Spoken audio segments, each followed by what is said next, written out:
How many of you grew up hearing about Hanukkah with the emphasis on the Maccabees and the battle? Guerrilla warriors. Yes?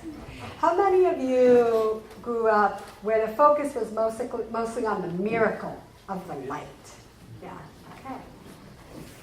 So, and some of you probably may have had it equally both, but definitely some people emphasize one over the other.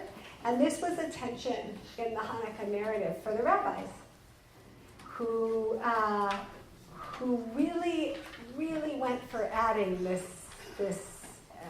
great energy behind the miracle of the light. Because the Maccabees were complicated. Yay, complicated. Love that. That's where it all starts getting alive. So the Maccabees, well, it was an internal civil issue initially. It was a civil conflict. It was an internal conflict. And it was about assimilation, about Hellenism, which was so attractive, right? You know, the symposium and theater, all these ideas. And the Zealots were concerned that the Israelites would assimilate. No longer an issue, right? Story old as time. We're always on the verge of going away.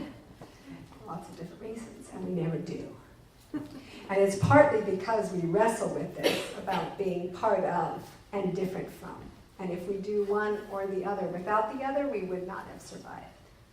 And there was real tension at that time about this. But the Maccabees then got into it with a bigger empire and everybody got on board, and then against the Assyrian Greeks, we triumphed. Small group, battle, made us feel good. Did it. Thank God. And thank God, because it was like, you know, it's getting down to it. Times to battle. There are times to battle. And then the miracle of the light was really important to the rabbis to also say that not only battle. And what do they choose to have be one of the readings for the Shabbat of Hanukkah? Not by might and not by power, but by spirit alone. That's a comment on the battle. They, the rabbis living under occupation of the Romans, let's be careful about when we battle. They saw what happens when people revolt. So there is a balance historically, and there continues to be this balance between the battle and the miracle. I just want to say on that whole assimilation piece, so perfect that Hanukkah is near Christmas. And I know that we say, like, people have all these conversations, like, oh, this is so hard, we should make this better. No, we don't make this better. This is it. This is the stakes. This is it. To still be Jewish, right? Right? How do we do that? Oh my God, it's so shiny. And it's Santa. And every kid in the United States, in this dominant Christian country, has to wrestle with this. You may not always know you're Jewish, but in December, you do. And people have answered those questions in different ways in the United States. The hard questions of assimilation, and we continue to. So it's not sort of like annoying that it happens to be by this other holiday. It's kind of the point of Hanukkah. So it's good that we have to wrestle every year with assimilation questions because it's December, and that's a good time to wrestle with it, and this is exactly the conversation within the people in ancient times, and it just keeps going. So that's that piece. But the miracle and the battle, right? So if we take it out of the historical piece into our lives, into the psycho-spiritual dimension, oh yes, it's a battle, and sometimes it's time to fight in our lives. Sometimes it's time to stand up and say kids should not be afraid of getting shot when they go to school. There's a time to struggle. There's a time to battle. There's a time to say, you know what? No more. This interaction we keep having, I'm not doing. This pattern that leads me to drink or to smoke or to go for the next hookup, or whatever it is. I'm not doing it anymore. I'm battling with this, right? There are times to say, this is a moment to fight. To fight for each other, to fight for our own lives, our sanity, our nation. There are times to fight. And there are times to be in the miracle. The miracle of what is. Rabbi Abraham Joshua Heschel calls it radical amazement. And it was so central to how he talked about theology and God. Radical amazement. You don't have to look there. Look around this room. I mean, just the human being. I mean, it's amazing what we are, how we are, how we're put together, all of our parts, all of our spirit, our soul, our creativity, our drive, our anger, our darkness, like all of that is amazing. It's the miracle. And then we step out of ourselves, like everywhere all the time. We had this is on a little level, but that human beings could create these Hatchimal things. Somebody has seen these Hatchimals? It's a toy.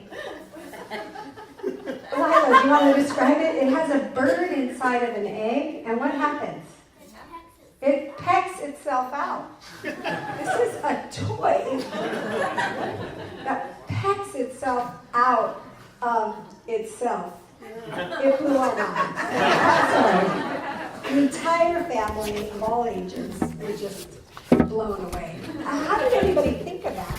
Let's recreate the natural. Anyway, stunned by it. So we can be stunned by things all the time, right? The miracle of who we are. The miracle of just being alive. The radical amazement.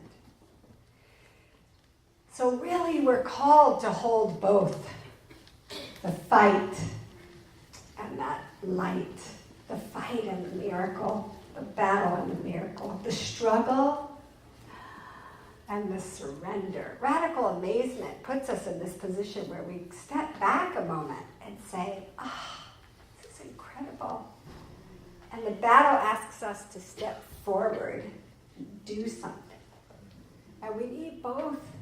We need that moving towards and stepping back. It's part of what we do always in our lives. And some of us might be more battle prone. Some of us might lean more towards the miracle. So if you're hearing this and you're knowing that, like, I need some more of that miracle, radical amazement. That's a practice I can bring in. Or I need some of that battle.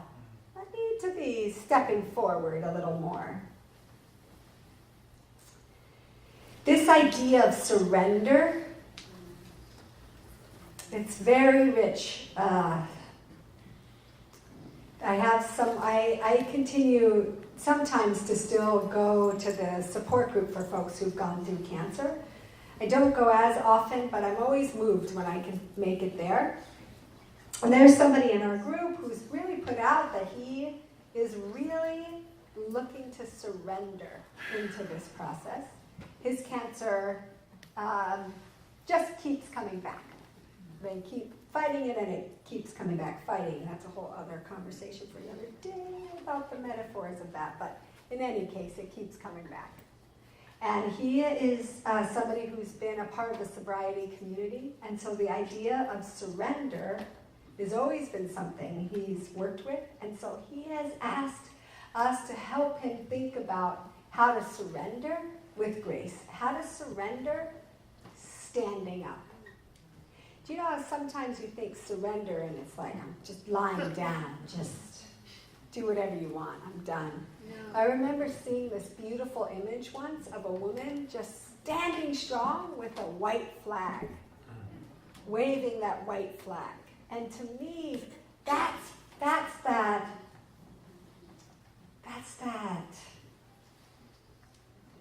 active surrender.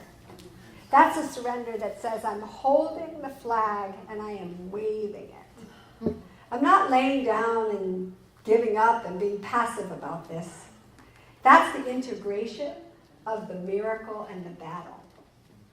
That I can stand up and wave it. That I can stand up and say, I am in this and I surrender. I am in it and I surrender. I can be fight and light. I can be miracle and battle. All at once. All together, all right now. So may you be amazed by the miracles in your life, and may you fight for what you need to fight for, what is good, truthful, and just.